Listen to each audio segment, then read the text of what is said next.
This is powered by Meltwater.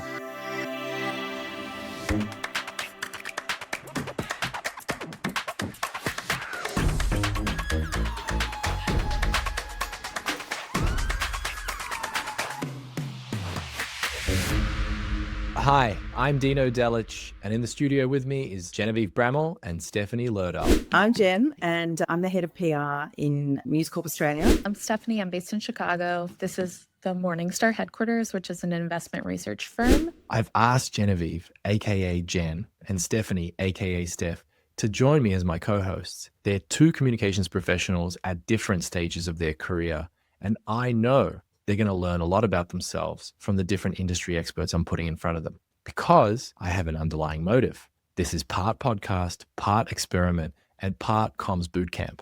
This is Earning Your Seat. The AI conversation has a sound now.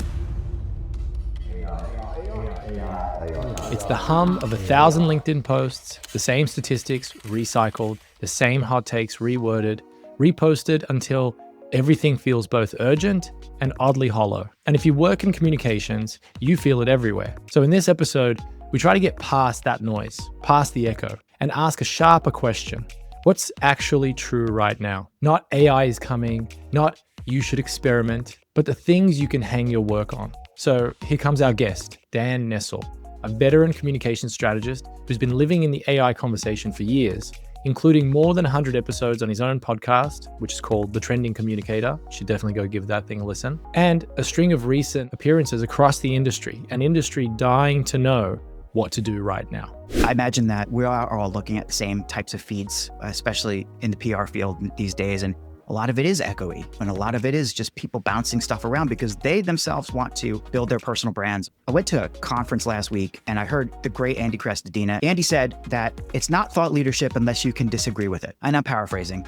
It's not thought leadership unless somebody can disagree with it. In Dan's view, that's the difference between thought leadership and noise. You'll hear later on that Dan doesn't deny the AI flood. He thinks most communicators still aren't fully seeing the scale of the opportunity for individuals, not just to automate tasks, but to surround themselves with expertise, to innovate beyond their job description, to treat AI less like software and more like a collaborator, a team member, an intern maybe. But Genevieve takes this into context. For example, in journalism, where their jobs are to literally be the source of truth, but does that cross a boundary?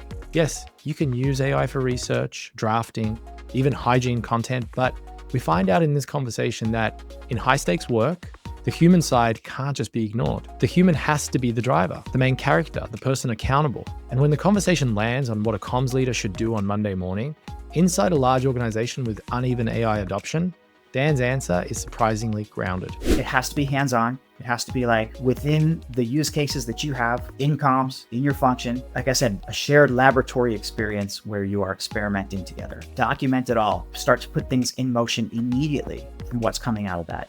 This episode is for anyone who's tired of the same AI headlines, anyone trying to separate themselves from the manufactured bubble of ideas, and anyone leading a team through change, where the promise is big, but the day-to-day is messy. So Stephanie asks the question that a lot of communicators are carrying around right now. I read your piece about building from your own content to create more content. Do you worry that if people take your advice, they're just doing what we're talking about, which is just like inundating you with the same thoughts over and over? I do. I mean, I worry that they're going to do it poorly, but I feel like we need to take risks as people who are domain experts, let's say. Like there's a difference between somebody who has some domain expertise and wisdom and experience and somebody who's just, I'm going to use AI to create shit or slop or whatever. I mean, I don't think we're going to avoid it. There's so much generic, and there's going to continue to be so much generic, that when you do produce something that is spectacular or that is outstanding or just has weight to it, it will rise out. I can even see in the content that I write, I'm not getting pick an influencer or like some big LinkedIn approved person volume. I'm not getting the volumes of Seth Godin or something like that. But if I look at just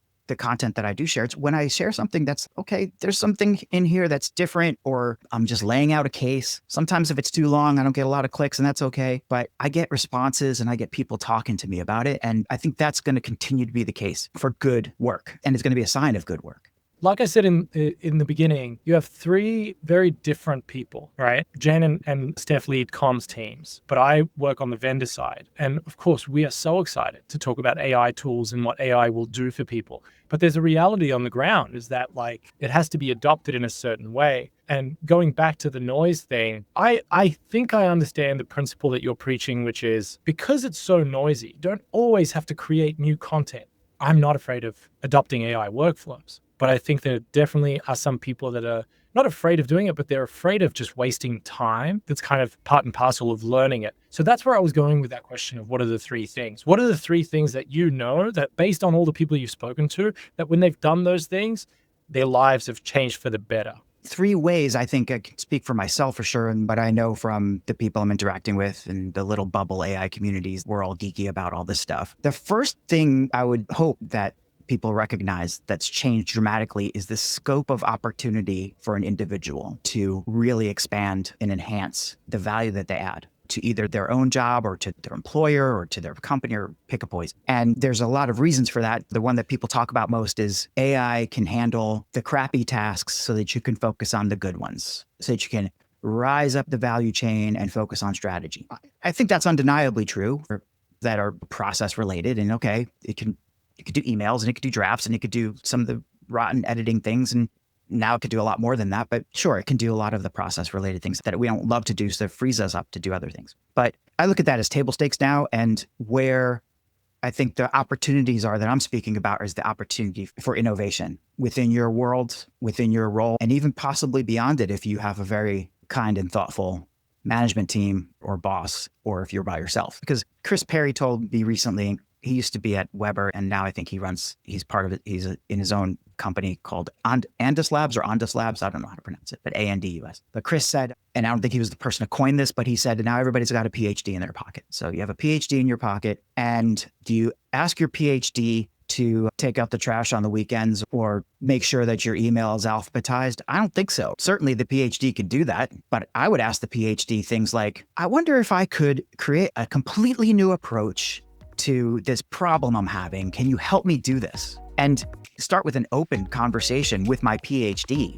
Now, we all know what Dan's first point is all about.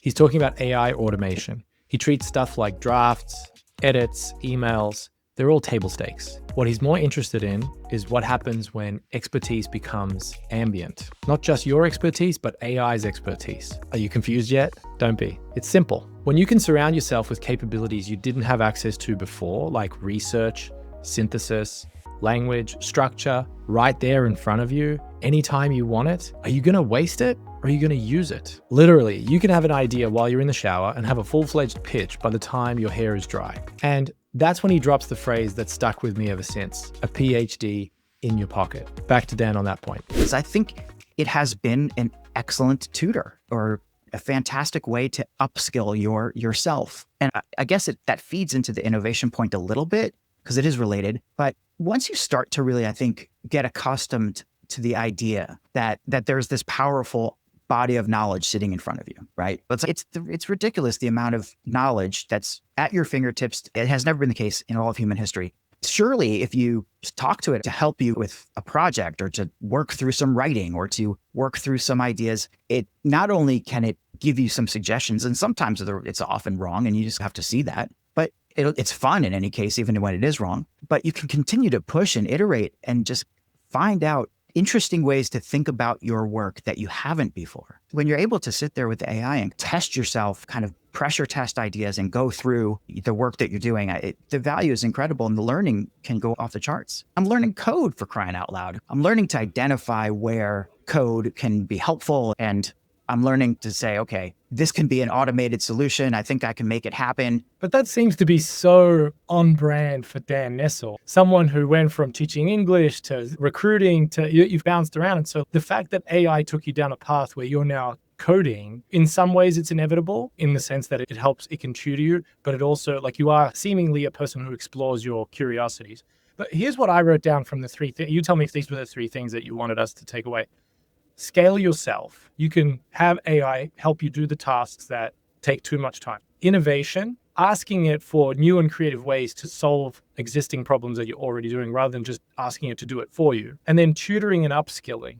I would put a little bit of I take it from a different angle, which is that it's not the ability to scale yourself. It's the ability to surround yourself with expertise that allows you to expand either your role or your business. He put it so brilliantly there, and I feel like it deserves a highlight. A lot of people jump to, let's use AI to replace ourselves or scale ourselves. And I love the reframe of think about it as a way to surround yourself. One thing I've heard from business people or entrepreneurs in the past is create a board. Find friends and family and mentors and contacts and colleagues and peers to be your advisors. To me, that's the most exciting use case for AI, is have an AI bot or an agent or a project that is your content marketing manager, or that is your business strategist, or that is your media interview coach. And I'm speaking from experience. I've created bots that do all of these things. Help me prepare for a podcast, or help me create a better content strategy. So rather than just thinking about scaling yourself, think about how you can now have 10 employees or board members that help guide your ideas in the right direction from multiple perspectives. So find your weaknesses. Now you have an intern that can help you compensate for some of those weaknesses. It's not the same thing as having a lawyer, for example, to review your documents, your contracts, but it can draft contracts pretty well. And with a little bit of due diligence and a little bit of time, and a very little bit of time, you're saving thousands of dollars on consultations with different people before you then ultimately do go to the expert and say, hey, am I right about this? We still do need to look at the domain expert to be the ultimate arbiter. I think all those three things are so insightful, and I think they go to the heart of how we can use AI technology to improve, especially our professional output. I think what I'm interested in is what happens to that output in an AI world. And we were talking at the beginning about the authenticity and the echo chamber, and people even using AI to write comments on posts. And I come back to my world is predicated in journalism, in trust, in truth, in authenticity. And I see and seize the opportunity for AI, but I'm also somewhat, I suppose, wary of the output and how we can live in this world and embrace the opportunity at the same time as understanding that the need for human intervention is more real than ever before. Our ability to discern, our ability to be curious, our ability to be empathetic, all of these human traits, I think, are more important than ever before. And in my view, it makes us as communicators even more important in the mix in our workplaces. I think two things can be true at once, because I 100% agree with you. And I think that the value that we bring, and we can get to, I think, the tremendous opportunity that I think has been brought to right into the laps of communications professionals this is the best thing that's ever happened to us, really. At least, well, certainly for middle and senior level people. Jury's still out on the new folks. That's a whole different story. But I think you have to have both of those things. You have to have even Mala calls it the human in the loop. I think that's underselling it. I think you need to have not just the human in the loop. I think you have to be the manager of the process at every step. And you have to step in. You have to start it off. You're the main character. So let's say if you're talking about an important piece of writing like journalism, where you're literally bringing information to people for the first time that they're going to see it, hopefully. You're supposed to be doing it in a way that's unbiased and fair and just in portraying facts. And it's new, right? It's news, right?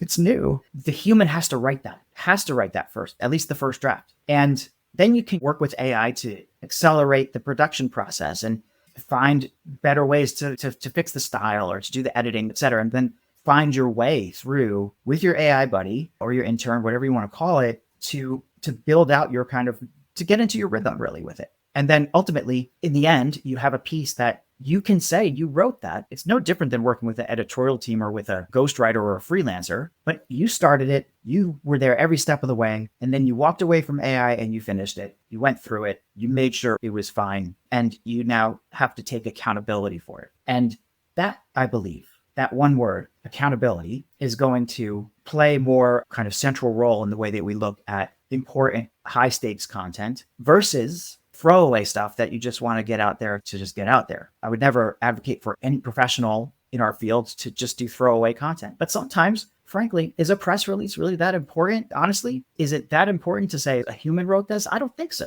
Is an ad that important? Is an important piece of thought leadership that's out there to change minds and maybe stake your career on? Is that something that you should throw away? Absolutely not. That's something you need to spend time on. So the journalist in Gen just came out because if your job is to inform, if your work relies on credibility, what happens when the world floods with plausible sounding words? And Dan's answer isn't anti-AI. It's not even cautious. It's more specific than that. He says the human can't just be in the loop. The human has to be the manager and the main character. And I think that you made the point earlier about using AI for research purposes, and it's certainly how I am using it now every day for that purpose. I saw a really interesting example the other day where I think it was the CEO of Stacker, and he referenced a somewhat new phenomena, and it's something that I'm now starting to try to measure myself on campaigns, is sort of newsjacking AI results, trying to make sure that your company or your campaign or your brand is actually surfaced in the ChatGPT results. And there were comments on this post that were from some comms and PR people saying, yeah, we were there within 4 hours. And I was like, what? That's extraordinary. And I'm not sure that I truly believe it, although she did seem to think that was the case. This is where the conversation turns towards search. I think we were bound to get here anyway. This actually takes me back to the SEO boom because they're again talking about what gets surfaced, what gets cited, and what gets remembered by these systems. Genevieve talks about the PR dream, your story showing up at the top of the funnel, inside AI results. And what's surprising is that Dan doesn't dismiss it, but he is skeptical of the hype. Man, I love it when this happens because Dan asks the kinds of questions a comms leader should ask, but they often don't. How are you measuring it? What prompts are you using? And what does impact even mean here? In order to effectively improve something, you need to first define it, then you need to measure it, and then you can manage it. And so now here's a caution that feels very 2026. If something becomes valuable, someone will try to game it. This conference I was at last week, and it was called CEX, the conference, Content Entrepreneur Expo. Wonderful conference. The final keynote speaker is a guy named Will Reynolds. And Will is from consultancy in Philadelphia called Seer Interactive, SEER. And Will he's like a manic genius. But what he exposed is that it's still very easy to game the system for AI search. All right, he brings up a great point here. And honestly, sometimes really good marketing can make me feel yucky. Like, thinking back in the old days when I used to listen to a lot of webinars and seminars of people talking about how to get your results up towards the top of Google, sometimes people were just doing it just to be at the top, just to get ahead of somebody else. But I want to make sure that everyone's using it for the right purpose because at the end of the day, the customer is going to be the judge of, does this thing give me value? So from personal experience, almost never do I click on any of the first results in Google, because I know those are the people that just are willing to pay the most or that are willing to work the hardest to override everyone else who has genuinely good content. They're going to pay their way to the front of the line. And so the SEO tactics of yesterday are starting to be applied to the GEO tactics of today. And I do think that hopefully the AI systems are going to be even smarter than the search engine systems at figuring out what content actually delivers value for the customer and deserves to be in such small real estate, such as the answers to a very, very particular prompt. So it's a really good reminder that right now what you're seeing is a lot of companies saying that they have a framework for getting you increased LLM visibility. But over time, the real judge is the customer. They will decide, did this answer, did this suggestion actually deliver results and impact and value for me? So if you start from that point, instead of just thinking about the formula to get yourself to the top of the results, you actually stand a better chance of staying in the top results for the long term.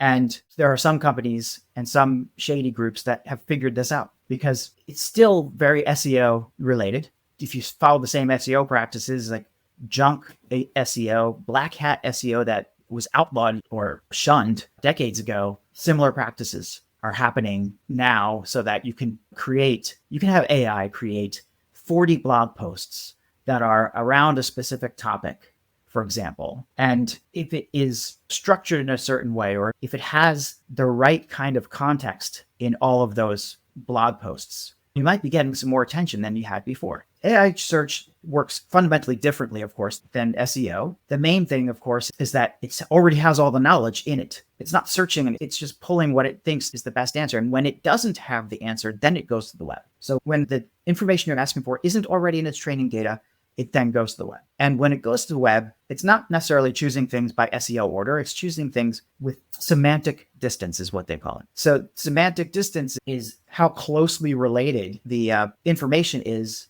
to your query or to your prompt, to the core meaning of your prompt from a meaning standpoint, not necessarily from a keyword standpoint. Think topics, think themes, these kinds of things. It's a very different way of searching. Add to that, AI wants to deliver things that are authoritative, credible, and that it knows it's not going to get in trouble for. So that's why media, top tier media is always great. But it would be you'd have to have a very pointed search, I think, that your media placement has now made it into AI search.